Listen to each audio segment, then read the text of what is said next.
समरकंद से तवील सफर तय करके आने वाला कासिद सल्तनत इस्लामिया के हुक्मरान से मिलना चाहता था। इसके पास एक खत था जिसमें गैर मुस्लिम पादरी ने मुसलमान से सलार कतीबा बिन मुस्लिम की शिकायत की थी।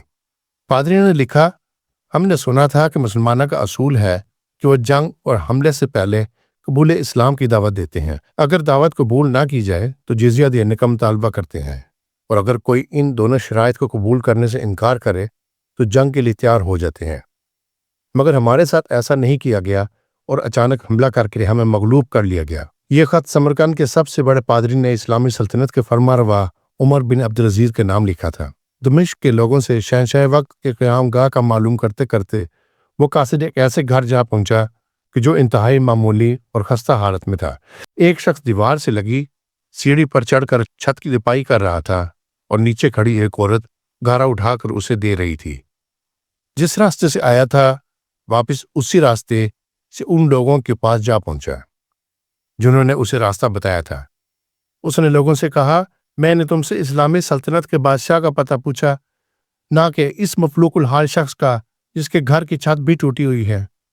लोगों ने कहा, हमने तुझे पता ठीक ही बताया था, वो हाकिम वक्त उमर बिन अब्दुल अजीज का घर है। कासिद पर मायूसी छा गई और बेदिली से दोबारा उसी घर पर जाकर दस्तक दी।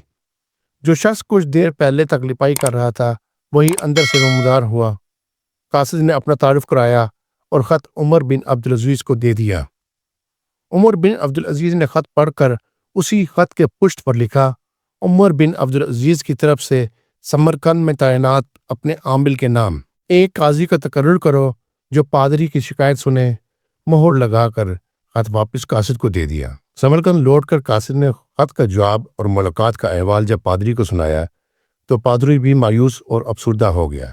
इसने सोचा, क्या ये वो खत है जो मुसलमानों के उस अजीम लश्कर को हमारे शहर से निकालेगा? उन्हें यकीन नहीं था कागज का ये टुकड़ा उन्हें कोई फायदा नहीं पहुंचा सकेगा, मगर कोई और रास्ता भी ना था। चुनाचे खत लेकर डरते डरते अमीर लश्कर और हाकिम समरकंद के पास पहुंचे।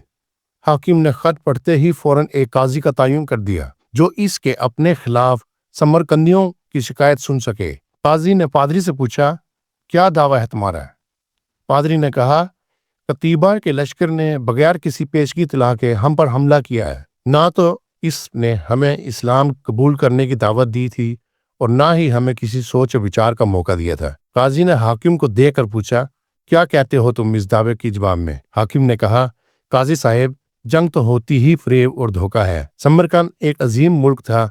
इसके कुर्ब जवार के कमतर मुल्कों ने ना तो हमारी किसी दावत को मानकर इस्लाम कबूल किया था और ना ही जजिया देने पर तैयार हुए थे, बल्कि हमारे मुकाबले में जंग को तरजीह दी थी। समरकंद की ज़मीनें तो और भी सरसब्ज़ शदाब और जोर आवर थीं। हमें पूरा यकीन था कि ये लोग भी लड़ने को तरजीह देंगे। हमने मौके से फ़ायदा उठाया और समरकंद पर कब्जा कर लिया। काजिम ने हाकिम की बात को नज़रअंदाज करते हुए दोबारा पूछा, मेरी बात का जवाब दो, तुमने इन लोगों को इस्लाम कबूल करने की दावत, जिजिया या फिर जंग की खबर दी थी? हाकिम ने कहा, नहीं काजी साहब, मैंने जिस तरह पहले ही अर्ज कर दिया कि हमने मौके से फ़ायदा उठाया था। काजी ने कहा, मैं देख रहा हूं कि तुम अपनी गलती का इकरार कर रहे हो। इसके बाद तो अदालत का कोई और काम रह ही नहीं जाता। अल्लाह ने इस दीन को फतह और अजमत तो अदल और इंसाफ की वजह से ही बख्शी है, ना कि धोखाधड़ी मौका परस्ती से। मेरी अदालत ये फैसला सुनाती है कि तमाम मुसलमान फौजी और इनके अहदेदारान बिमा अपने बीवी बच्चों के अपनी हर किस्म के अमलाक और माल गनीमत छोड़कर समरकंद के दूध से बाहर निकल जाएं और समरकंद में कोई मुसलमान बाकी ना रहने पाए। अगर इधर दोबारा आना भी हो तो बगैर किसी पेशगी इतला, दावत के और 3 दिन की सोच और विचार की मोहलत दिए बगैर ना आया जाए। पादरी जो कुछ देख और सुन रहा था वो नाकाबिले यकीन था। चंद घंटों के अंदर ही मुसलमानों का अजीम लश्कर काफिला दर काफिला शहर को छोड़कर जा चुका था। समरकंदियों ने अपनी तारीख में ऐसा कभी नहीं देखा था कि जब ताकतवर फातेह कौम कमजोर और मगलूब कौम को दोबारा आज़ादी बख्श दे। ढलते सूरज की रोशनी में लोग एक दूसरे से सरगोशियां करने लगे कि ये कैसा मजहब और कैसे पैरोकार हैं। अदल का ये म्यार कि अपनों के खिलाफ ही फैसला दे दिया और ताकतवर सपा सलार इस फैसले पर सर झुकाकर अमल भी कर दे।